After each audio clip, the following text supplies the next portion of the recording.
G'day everyone! Joe Wolf from Beowulf here. We have come all the way up from sunny old Melbourne to sunny old Berg, top end, middle of New South Wales. We've been called out here by one of the farmers that's had a storm come through his property and it's actually rattled his shearers' quarters to the point where things are falling off and the whole floor's buckled, bowed, warped and popped, including one of these doors. Check this door out. Look at that, the wind just took it, all the skin straight off it. He's had, the farmer's had a fella come up here to give him a hand to fix it up. He's taken the farmer's money and run. The farmer's also tried to get some insurance for this job for damages, can't get that either. So he's left up, pardon the pun, up Bip Creek without a paddle. We're here to help him out. So step this way and let's see what we can start with. Here, if you haven't seen our videos before about bearers and joists and stumps, here we've got a prime example of outback Berg style bearers, joists and stumps. Here we've got our stump, here we've got our bearer, and here we've got our joist. Now the whole thing's moved its buckle, and then if we step around the side, come around here, a couple of these doors that are popped. So the whole thing's dropped.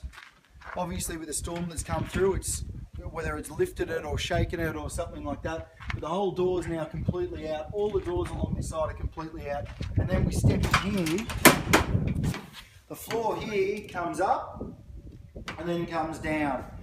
If you've had a look at our come in,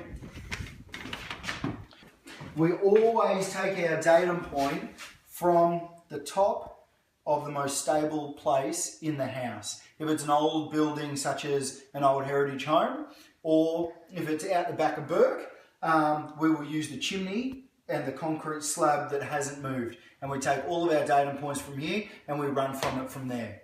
So, check out this doorway. Doorway's popped, flooring snapped. You can see here that the whole floor has come over like this. So what we're going to have to do is we're going to have to get up into the roof space and have a good look-see and find out what's going on up in the roof to have made this happen just here, because that's got a massive crack and split in it, all the floors all the way through. Now the floor drops away from there and then it evens out again over here. From this point here, going from between this fireplace and the other fireplace, we're about 20 mil out, give or take. So that's not much over the big scheme of things. But check this out. We're talking a trampoline. Look at that, flubber fly. So from here, I think there's two things that we need to do. One is check out the supports under the floor, but more importantly, we need to check out the supports up in the roof space. That's a must. So come with me, let's check it out. So here I am under the house, and you can see just here, we've got a couple of these joists split underneath. These bearers up and down. But even more interesting is the fact that this bearer over here, see this bearer here, look at that, it's actually broken and snapped. That's straight underneath the doorway where the whole thing's dropped. And if you can see closely, straight on top of that, you've got about 4 or 5 joists just there that are all nailed together, just popping the hair out. I'm not thin enough to fit underneath to give you a good look at that, but that's seriously dangerous. That whole floor could cave in and keep me under here with it. So let's go up and have a look. Rightio, so here we are up in the roof space. You can see here we've got this is our ridge running through the guts up on the top. This is completely split and broken off.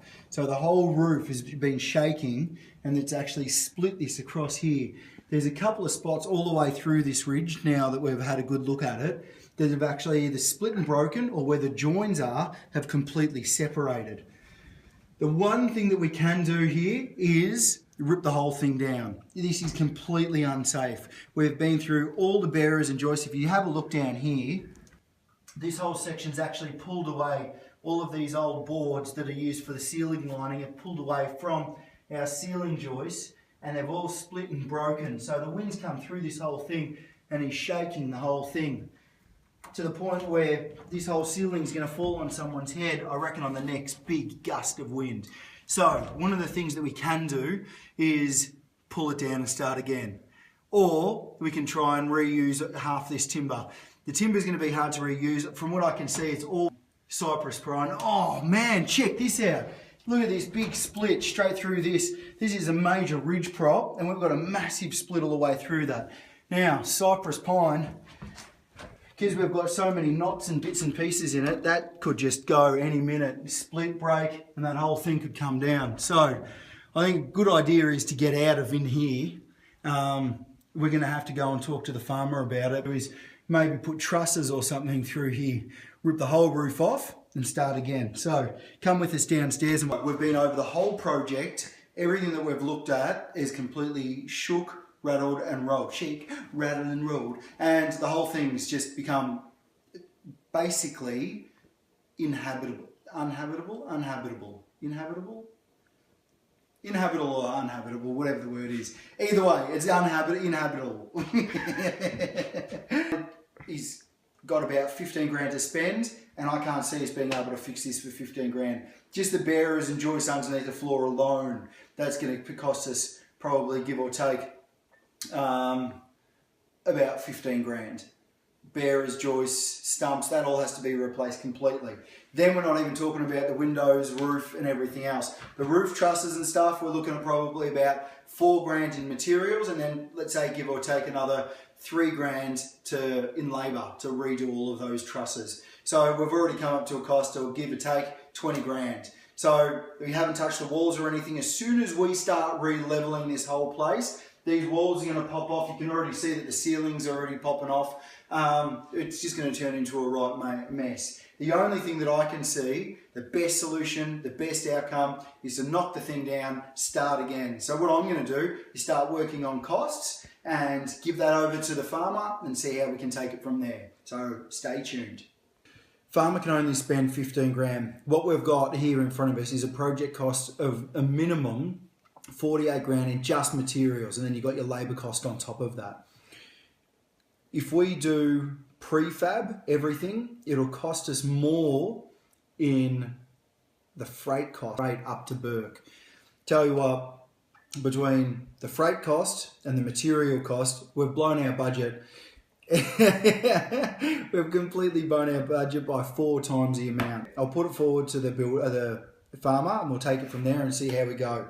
Day 3 of coming to rural New South Wales into Berg to the shearers' quarters. So sat down with the farmer last night. We went through a number of different options. He's come up with a few extras. So what I'm going to do is now go back home and do as much work as I can on figuring out the best way to get a prefab system up here at the best cost that we can, and then we'll take it from there.